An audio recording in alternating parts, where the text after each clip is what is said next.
What's up guys, Modern Miner here. Got some really awesome boxes that I want to show you. I found some really cool enders in here. I got 2 boxes of nickels, 2 boxes of pennies. When I got that $7 in halves from my bank, in which I ended up finding 5 silvers, these are the coin boxes that I picked up. So let's go ahead and look at the pennies. I looked for enders for all these boxes, didn't find anything in this nickel box here, but I did get a 1944 ender. Really corroded in there, might have been buried somewhere for a long time. The next one is really awesome, 1928D. That is excellent.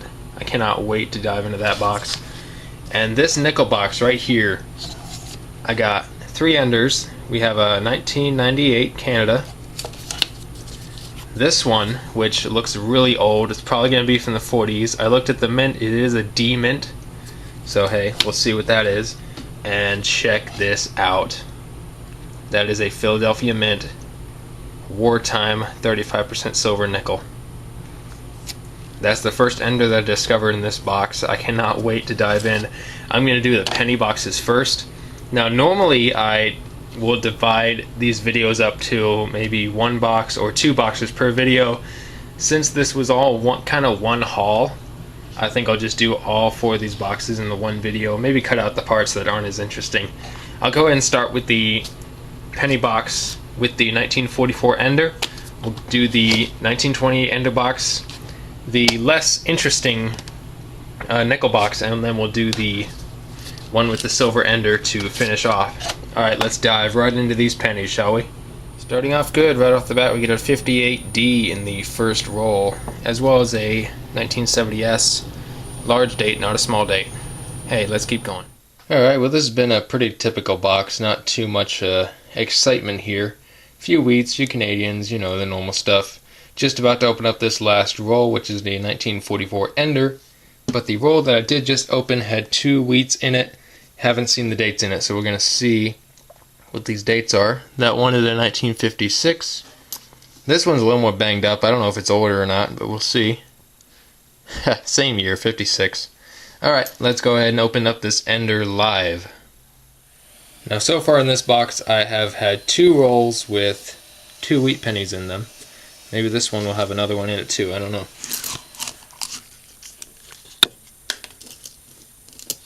And there's our ender. Not in good shape at all. Looks like it was dug up somewhere. Anything else we got in here?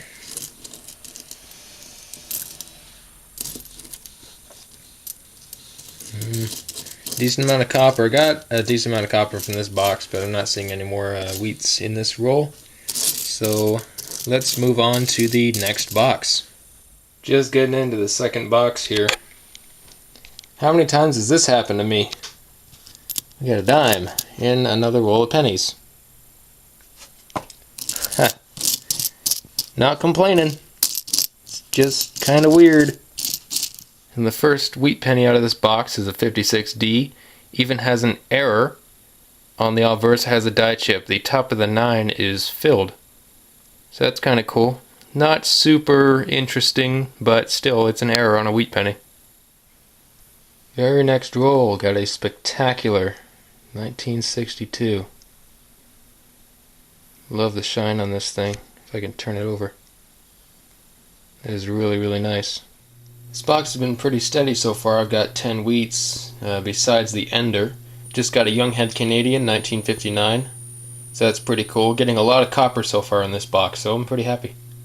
Alright.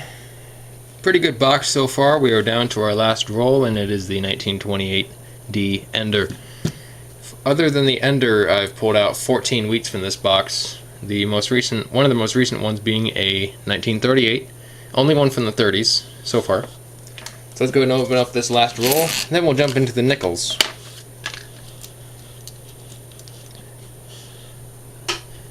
Here's our ender. I'll get a closer shot of that real quick.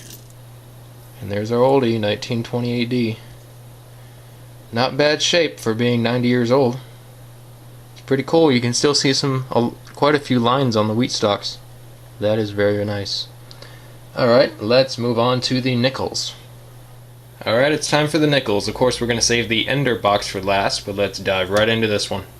Just got 3 in one roll. Got a 46, a 49, and a 56. It's pretty cool. This is kind of cool. This is a 1954D with what appears to be a repunch mint mark. If I can, I'll get a as close-up shot as I can, but it might be kind of hard with this camera. Here it is through my microscope. Sure looks like an RPM to me. It's not in the cherry picker's guide, but hey, I'll take it. Alright, look what I just got. 1945, we got silver. And it's a Philadelphia mint. Thought it was a Denver for a second. Sweet. We already know we have a silver in the other box, so that's 2 so far. Let's keep going. Alright, our first box of nickels wasn't too bad. We got plenty of oldies. Got some foreigns, some S-mints, and of course, our silver. Couple of errors too, including an RPM. We're going to jump right into the next box. I already separated out the enders, including our silver, so we'll open up these ones last. Alright, let's jump right in. Alright, so in this roll I just got a 1948. And this weirdness, whatever it is. It's got a weird edge on it. Looks like someone did this with some kind of tool or machine. I don't know what they did. This is probably post-mint damage as far as I'm concerned. It's weird. You know, I can see this happening in a roll of pennies, but not so much nickels. Here's a dime. Just made 5 cents. 1980 Denver. Anything else while I'm live?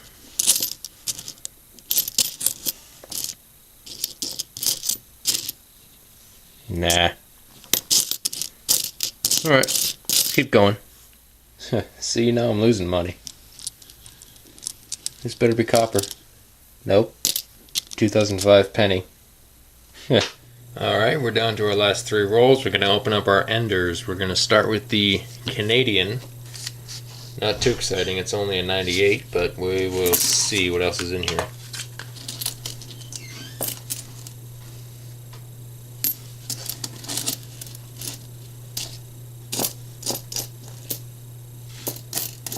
Doesn't look like anything else in there. So let's move on to the really old looking one.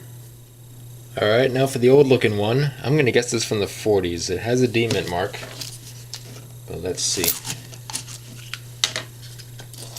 Oh yeah, 1941. That is really smoothed out. Pretty nice. What else we got?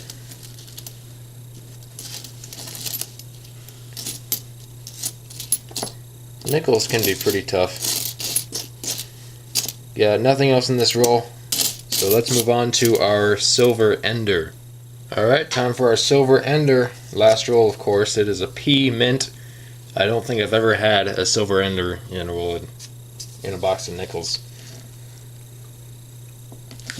42. 1942 P.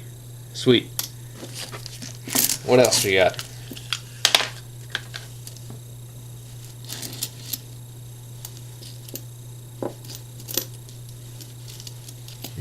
Maybe nothing.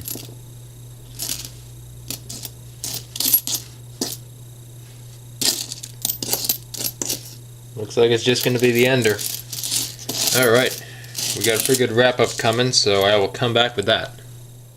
Well, I'd say not a bad haul for 4 boxes. Let's start with the pennies. For the first box we got 14 wheats, and for the second box we got 15 wheats. In total, we got 14 from the 50s, and then 13 from the 40s. Of course, we got a 1938 and a 1928D. Pretty cool. Also got a 1962 in really nice shape. I'll hang on to that. Got a few foreigns, mostly Canadian. Got one young head from 1959 and a 2006 1 cent from the Bahamas. I find a lot of pennies from the Bahamas. Got a few S-mints, a dime, and plenty of 2009s, as well as over 8 rolls of 2017 Ps. At some point I might stop hoarding those because I'm just finding so many of them. They're not rare at this point. And the nickels, we got 19 from the 50s and 18 from the 40s. First box had a total of 19 oldies, and second box had a total of 18 oldies. Got a few foreigns, some Canadians. Got a 25 cent from 2007 from the Netherlands, I believe. That's pretty cool. A few estimates, of course. A 1960 in really nice shape. I got a penny and a dime, both from the nickels. And a few potential errors. Got a couple of possible RPMs. This one has some weird die chipping. You can see right above the O there in the date. It's got some weird chipping around the edge there. And then this, whatever they did to it, I don't think this is from the mint. Looks like someone did something with a tool or some kind of machine. I don't know. It has the same weight as normal, so who knows. And of course, we got silver. From the first box, we got a 1945p. And the second box, our Ender, 1942p. So I'm walking away a winner from both of these boxes. Got some pretty nice finds. Hope to do some more boxes soon, and I'm probably going to go to the bank today and order some halves. Alright, thank you guys so much for watching. Be sure to like, comment, subscribe, and share. Let me know what you're finding. And happy hunting, y'all.